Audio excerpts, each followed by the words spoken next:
Well, folks, it's National News Literacy Week. News literacy is the ability to determine what is credible and what is not. It's also about recognizing the importance of a free press. And that's why Channel 7 is teamed up with a local high school. And today we are giving journalism students a chance to be storytellers for 7 Action News. And our very own Sima Chowdhury joins us live from Wiley E. Groves High School in the Birmingham School District. So, Sima, are the students excited for their debut?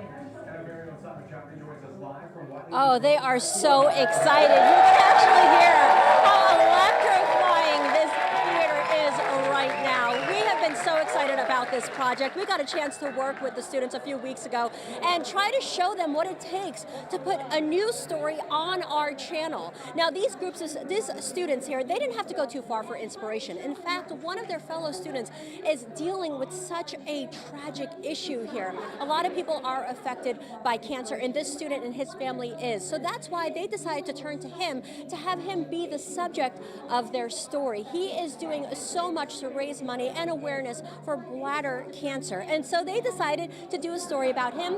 We have been following these students and this story and helping them put their story on our channel. So without further ado, I am very proud to present student reporter Hope Tushman. This may look like a superhero sweatshirt, but the R stands for Robyn, mother of junior in high school AJ Camisa. Their goal is to love, fight, and win, but most importantly, live. Their battle starts after the sad news of Robyn being diagnosed with bladder cancer. Didn't know what to do, really. I didn't have a lot of people who experienced the same thing. And was by myself and just thinking through my head, like, what can I do to make an impact and help through this? Because it's hard on me, but it must be so much more harder on my mom. AJ's mom, Robyn, who is now battling cancer for her second time, struggles with the realization of her case being metastatic. It somewhat defines you and becomes just a part of your lifestyle. Sometimes the news is good and sometimes the news is not good. And it's just preparing yourself for all those inevitabilities. AJ felt hopeless, but wanted to give back to his mom, the person he cared for like no other.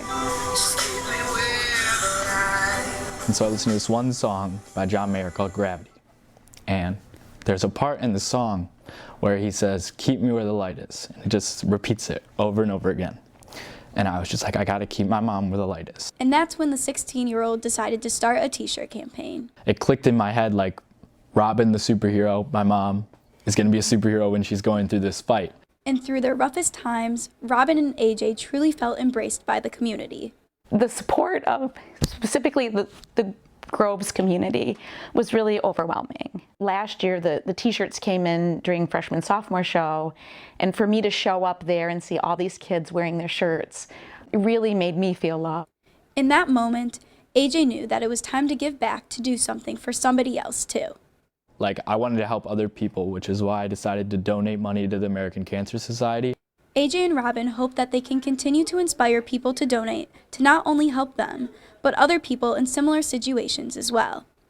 They both live by the words of living your life no matter what to stay in the light. Because the best thing AJ could have done during that time was live his life. You don't give up. I mean, the whole world could fall apart. You just gotta keep trying. I mean, if you give up, you let the darkness win, you're never gonna go anywhere, but you gotta keep yourself on the positive side of things. To get involved, you can go to the GoFundMe page, which is linked on WXYZ.com. I'm Hope Tushman from Groves High School for 7 Action News. Go to the GoFundMe page, which is linked on WXYZ.com. And that was Hope Tushman. As you can see, we're on a few seconds of a delay here. And here's the reaction.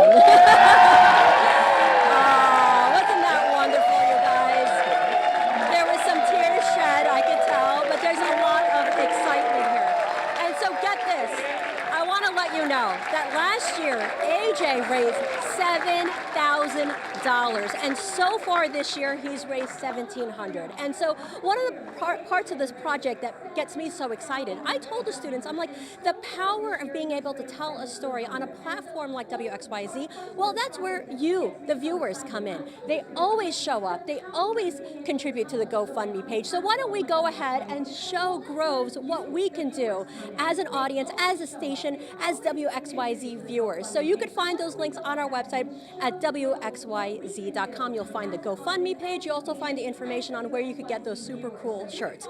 Okay, so we got that out of the way. The students' story, it aired perfectly, but it was 3 weeks in the making, and we were there for every single step. We decided to help the students, guide them through putting their stories together, what they should do, the questions, the editing.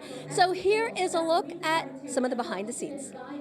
It would be best to do something new just because we've covered it before. This is Groves High School's version of a newsroom. This is storytelling, this is TV. Students interested in journalism gathered to discuss the National News Literacy Project led by WXYZ Futures producer Dan Zaharik. The story is going to be shared through all our skip stations. It'll be on our website, so it'll have longevity. The students picked the topic and then determined their roles. It's pretty unreal. Hope Tushman is the student reporter. Pretty much like a once-in-a-lifetime thing in high school. Kaden Atesian and Morgan Sanders are photojournalists and editors. I'm so happy that we're doing this project. And they are one step closer to their dream job. My parents are always like, oh, like, did you see that on the news? Like, you could be doing stories like that. AJ felt hopeless, but wanted to give back to his mom. My writing, for once, makes a difference. Like, what I write matters. That's her tight job. We were there for every step.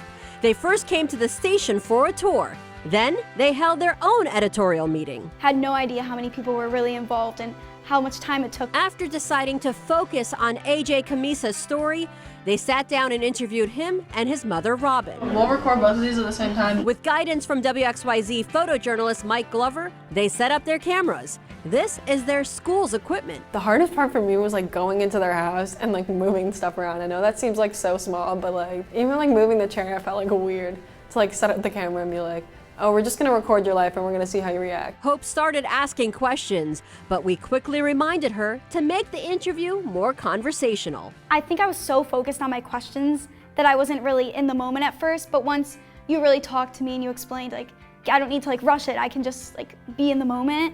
I feel like that's when I was like, okay. And seeing AJ and Robyn cry was something they were not ready for. He's like a happy kid, so seeing that was just like really hard to sit through. And after the interview comes the tough part.